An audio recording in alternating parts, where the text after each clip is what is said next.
जय हिंद दोस्तों। मैं सुमेश शर्मा आपका स्वागत करता हूं मेरे यूट्यूब चैनल पे। Please like share and subscribe my channel. आज अपन चैप्टर 1 जो आपकी क्लास 10 सीबीएसई का है उसको एंड करने जा रहे हैं। आज अपन बात करेंगे मेनली डिस्प्लेसमेंट रिएक्शंस के बारे में और डबल डिस्प्लेसमेंट रिएक्शन के बारे में, उसके बाद ऑक्सीडेशन, रिडक्शन, उसके बाद रेंसिडिटी एंड कोरोजन के बारे में। तो प्लीज़ आप लोग इस वीडियो को पूरा देखें, लाइक शेयर सब्सक्राइब करें और किसी भी तरह का डाउट हो तो गिवन नंबर पर मुझे डेफिनेटली अपना मैसेज पुट कर सकते हैं आप लोग। बात करता हूँ डिस्प्लेसमेंट रिएक्शन में। जैसा कि मैंने मेरे प्रीवियस वीडियोस में बताया था कि डिस्प्लेसमेंट रिएक्शन में आपको इतना ही समझना है कि एक पर्टिकुलर एटम दूसरे को सब्स्टिट्यूट कर रहा है, मतलब हटा रहा है, उसके जगह पे जा रहा है। तो यहाँ पे आपकी जो एक्टिविटी नंबर 1.9 आपकी बुक में दी हुई है उसमें कॉपर सल्फेट सॉल्यूशन लिया हुआ है। कॉपर सल्फेट सॉल्यूशन अगर बात करोगे तो एक्वस फॉर्म में ये ब्लूइश कलर का होता है, ग्रीन और ब्लूइश के बीच का टोन होती है इसके अंदर। तो अपन यहाँ पर बात करते हैं कि जैसे अपन कॉपर सल्फेट सॉल्यूशन लेंगे जो कि आपका नीले कलर का या हल्का सा ग्रीन कलर का है। आप एक चीज़ देखोगे, जैसे ही आप लोग आयरन नेल्स जो लोहे की कीले हैं इस सॉल्यूशन में डिप करोगे और कुछ समय पश्चात मतलब 15 से 20 मिनट के बाद आप देखोगे कि उस जो पर्टिकुलर सॉल्यूशन का कलर है वो ब्लू से लाइट ब्लूइश कलर का हो चुका है। मतलब आप कह सकते हो कि सर उस सॉल्यूशन का कलर फेड हो चुका है।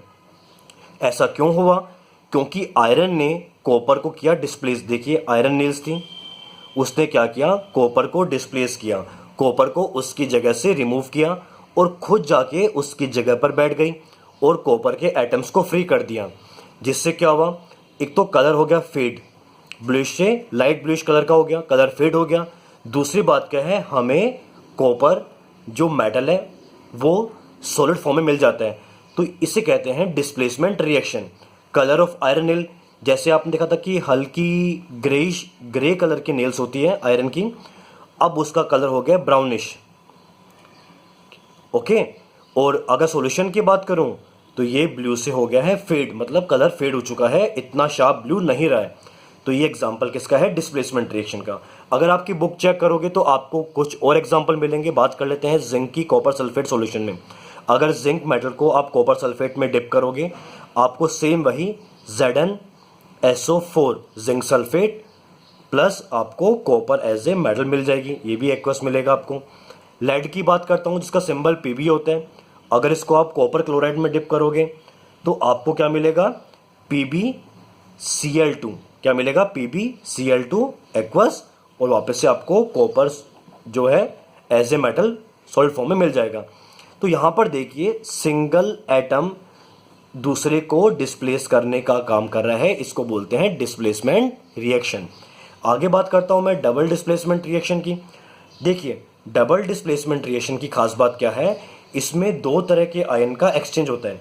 अगर इस रिएक्शन को देखेंगे गौर से, सोडियम ने बेरियम की जगह ले ली और बेरियम ने सोडियम की जगह ले ली, तो आपको क्या मिला, बेरियम सल्फेट, सोडियम क्लोराइड।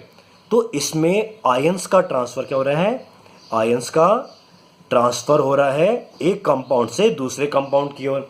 ठीक है, तो आप कह सकते हो सर एक्सचेंज हो रहे हैं हमारे आयंस, सॉरी आयरन नहीं आयंस, एक्सचेंज ऑफ आयंस हो रहे हैं। तो इसी की बात कर रहा हूँ, क्योंकि अगर आप बात करोगे Na2SO4 के बारे में तो इसके अंदर Na+ आयन है, SO4- आयन है। यही मैं बात करूँगा BaCl2 के बारे में, तो Ba+2 और Cl- आयन है, जो कि आप 9th में पढ़ के आ चुके हो। आयंस के बारे में कोई भी डाउट है तो मुझे आप लोग व्हाट्सअप कर सकते हो। तो यहाँ पर एक्सचेंज ऑफ आयंस हो रही है, तो आप इजीली कह सकते हो सर हमारे यहाँ पर क्या हो रही है, डबल डिस्प्लेसमेंट रिएक्शन हो रही है। एक चीज़ यहाँ पर गौर करने लायक ये है, मैं स्टार मार्क लगा रहा हूँ आपकी कंफर्मेशन के लिए। देखिए एक्वस सॉल्यूशन था, एक्वस था मतलब लिक्विड फेज में थे, आपको सोडियम क्लोराइड भी लिक्विड फेज में मिला, बट BaSO4 जो आपका बेरियम सल्फेट है आपको मिला है सॉलिड फेज के अंदर। मतलब ये क्या है, प्रेसिपिटेट, जिसको मैं PPT लिखता हूँ। प्रेसिपिटेट का मतलब ये उस पर्टिकुलर सॉल्वेंट में सोल्यूबल नहीं है, घुलेगा नहीं, और आपकी जो पर्टिकुलर आपने जो परख नली कह दो या कोई आपने एपरेटस लिया है उसके नीचे ये डिपॉजिट होना स्टार्ट हो जाएगा।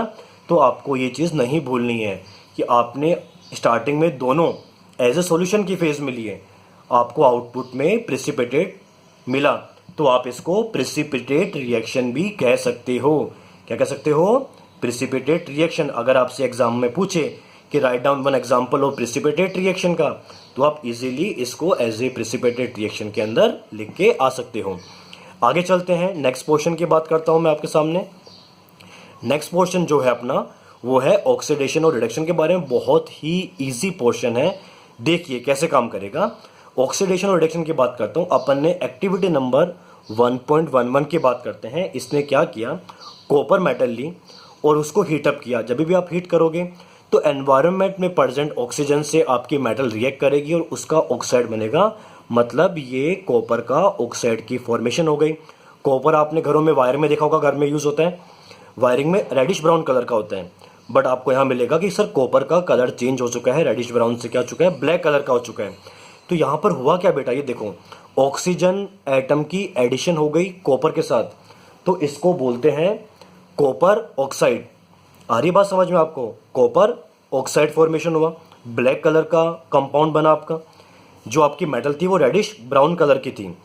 फिर देखिए, अगर मैं थोड़ी सी आगे और बात करता हूँ इससे, कॉपर ऑक्साइड की फॉर्मेशन जब हुई, अगर आप इस गर्म ऑक्साइड में हीटेड फॉर्म के अंदर अगर हाइड्रोजन गैस पास कराते हो, तो आपको जो आउटपुट मिलेगा, मैं उसकी बात करता हूँ, आपको कॉपर मेटल मिलेगी और पानी मिलेगा। तो यहाँ पर दो चीज़ें हुई है, कॉपर का जो ऑक्सीजन था वो तो हट गया, आपको मिल गई कॉपर, और H हाइड्रोजन के साथ में आके ऑक्सीजन की एडिशन हो गई है।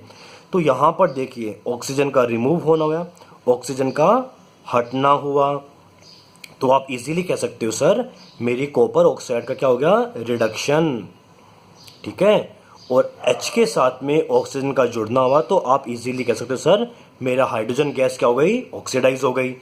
तो एक सिंपल सी बात आज के बाद दिमाग में डाल लीजिए आप लोग, अगर ऑक्सीजन ऐड होती है किसी भी कंपाउंड के अंदर, किसी भी एटम के साथ, उसको बोलते हैं ऑक्सीडेशन, और वही ऑक्सीजन अगर रिमूव होती है तो उसको बोलते हैं रिडक्शन। इसका उल्टा कर दीजिए, अगर हाइड्रोजन की रिमूवल होती है, हाइड्रोजन हटती है, तो उसको बोलते हैं ऑक्सीडेशन, और हाइड्रोजन की अगर एडिशन होती है तो उसको बोलते हैं रिडक्शन। अभी के लेवल पे आपको इतनी बात समझनी बहुत ज़्यादा ज़रूरी है। आ रही बात समझ में? दिक्कत है तो मुझे ज़रूर बताइएगा आप लोग। आगे चलते हैं, कोरोजन और रेंसिडिटी, जो अपने आज के लास्ट टॉपिक है। कोरोजन बेसिकली आप इसको लोकल लैंग्वेज में कहते हो कि सर हिंदी में जंग लग गया। आयरन का जो बात करता हूँ, जंग लगने के बाद रेडिश ब्राउन कलर का हो जाना। कॉपर की बात करता हूँ कि कॉपर का ग्रीनिश कलर में चेंज हो जाना, और जो आपका सिल्वर है उसका चांदी का क्या हो जाना, ब्लैक हो जाना। तो इससे क्या हुआ, कलर फॉर्मेशन हुआ, डिफरेंट कलर हुए। रेस्पेक्टिव मेटल ने अपना कलर छोड़ के ऑक्साइड की फॉर्मेशन कर ली। जो एटमॉस्फेरिक ऑक्सीजन थी उससे इन मेटल्स ने रिएक्ट करके ऑक्साइड की लेयर फॉर्म करी, जिसको आप कह सकते हैं जंग लग चुका है। क्योंकि जंग लगने के लिए दो सबसे ज़रूरी चीज़ें होती है, पहला होता है मॉइस्चर, एंड सेकेंड क्या होता है आपके एटमॉस्फेरिक एयर, जिसमें मेनली आपकी ऑक्सीजन काम करती है। आपको कॉम्पोजिशन पता है, 78% नाइट्रोजन है, 21% ऑक्सीजन है, और रिमेनिंग बची हुई आपके CO2 other gases water vapour के साथ में है।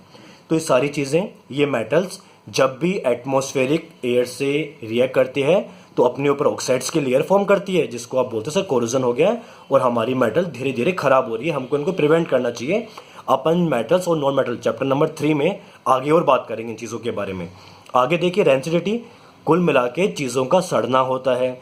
घर में रखा हुआ ऑयल, फैट वगैरह कुछ पड़ा हुआ है, कुछ समय बाद वो एटमॉस्फेरिक ऑक्सीजन से रिएक्ट करके ऑक्सीडाइज हो जाते हैं, जिससे चीज़ें सड़ना स्टार्ट हो जाती है। इसलिए इनका प्रिवेंशन करने के लिए अपन को एयर टाइट जार वगैरह में पुट करके रखते हैं। जो अपने घरों में चिप्स आती है, आप लोग लेस खाते हो, कुरकुरे खाते, जो भी है, उनमें नाइट्रोजन गैस फिल करते हैं ताकि वो एटमॉस्फेरिक ऑक्सीजन से इजीली रिएक्ट ना करें और उनकी एज बढ़ जाए। अगर आप चिप्स वगैरह का पैकेट ला के देखोगे तो आपको पीछे लिखा हुआ मिलेगा कि इसमें कौन सी गैस फिल करी हुई है, मेनली वो लोग नाइट्रोजन गैस फिल करते हो।